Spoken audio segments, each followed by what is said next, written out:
అందరికీ నమస్కారం అండి. కోరిన కోర్కెలు తీర్చే పరమ పావన క్షేత్రము మురుడేశ్వర్ గురించి ఈరోజు మనం తెలుసుకుందాము. పాండవులు పూజించిన పుణ్యక్షేత్రము. సాక్షాత్తు పార్వతీ పరమేశ్వరుల పాదధూళి పడిన పావన తీర్థము. సురపతి అయిన ఇంద్రుడు సందర్శించిన పరమ పవిత్రమైన ఆలయము. అదే మురుడేశ్వర్. ఇక్కడ కొలువైన స్వామికి మురుడేశ్వరుడు అని పేరు. ఈ స్వామిని పూజించటం వలన తమ కోరికలు నెరవేరుతాయని భక్తులు నమ్ముతుంటారు. అందుకే ఇక్కడ దేశంలోని అన్ని ప్రాంతాల నుంచి భక్తులు వచ్చి పూజలు చేస్తూ ఉంటారు. అతి ప్రాచీన క్షేత్రమైన ఈ పుణ్యస్థలము కర్ణాటకలోని ఉత్తర కన్నడ జిల్లా బత్కల్ తాలూకాలో ఉంది.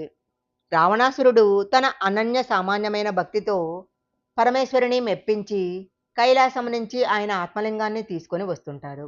రావణాసురుడి చేతికి శివుడి ఆత్మలింగం చిక్కితే అతడు దానిని లంకలో ప్రతిష్ఠిస్తే ఇక రావణుడి అకృత్యాలకు అడ్డుకట్ట వేయగలవారు ఉండరనే ఉద్దేశంతో దేవతల కోరిక మేరకు వినాయకుడు ఒక పిల్లవాడి రూపంలో వస్తాడు.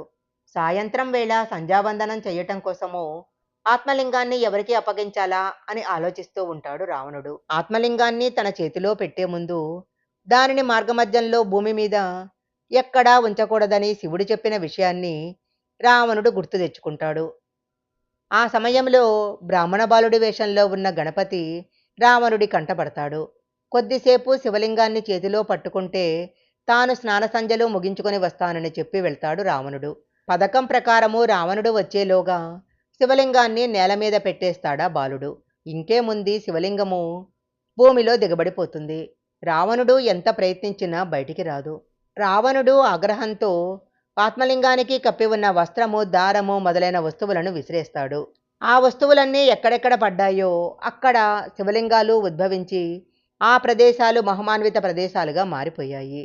అవే గోకర్ణ క్షేత్రానికి దగ్గరలో ఉన్న సజ్జేశ్వర, గుణవంతేశ్వర, మురుడేశ్వర, దారేశ్వర లింగాలు. ఈ క్షేత్రాలన్నీ కలిపి పంచక్షేత్రాలుగా ప్రసిద్ధి చెందాయి.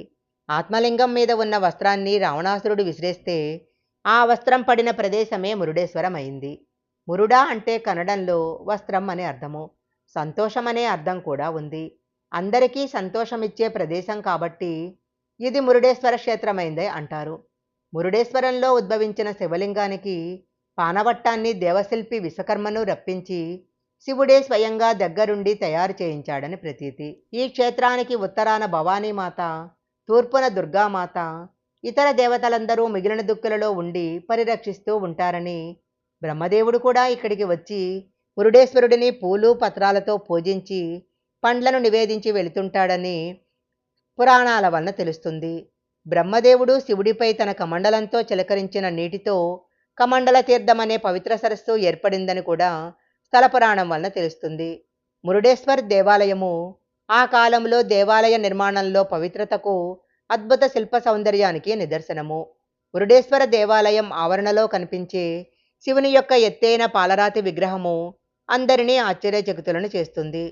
123 అడుగుల ఎత్తున్న ఈ విగ్రహాన్ని నిర్మించటానికి 2 ఏళ్లు పట్టిందట. 20 అంతస్తులతో కూడిన ఆలయ గాలిగోపురము సుమారు 250 అడుగుల ఎత్తులో ఉంటుంది.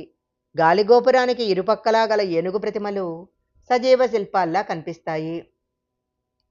మురుడేశ్వరంలో పవిత్ర స్నానాలు చేయటానికి బ్రహ్మతీర్థము, కమండల తీర్థము, అగ్నితీర్థము, భీమతీర్థము, దేవతీర్థము అనే ముఖ్యమైన తీర్థాలున్నాయి.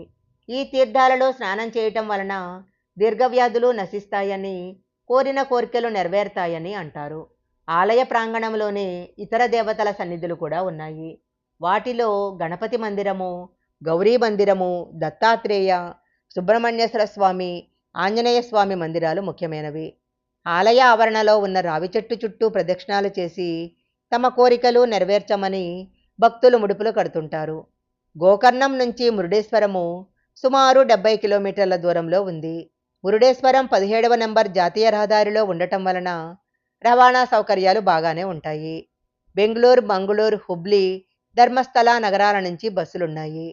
నేరుగా రైలు సౌకర్యం కూడా ఉంది. ఇక్కడ యాత్రికులు ఉండటానికి వసతి గృహాలు, హోటళ్ళు కూడా ఉన్నాయి. ఈ వీడియో కనుక మీకు నచ్చినట్లయితే లైక్ చేయండి, షేర్ చేయండి. ఇలాంటి మరిన్ని వీడియోల కోసం మా ఛానల్ సబ్స్క్రైబ్ చేసుకోండి. పక్కనే ఉన్న బెల్ ఐకాన్ని యాక్టివేషన్ చేసుకుంటే మేము పెట్టే వీడియోలన్నీ కూడా మీకు ముందుగానే నోటిఫికేషన్‌గా వస్తాయి. మరొక మంచి వీడియోతో మళ్ళీ కలుసుకుందాం.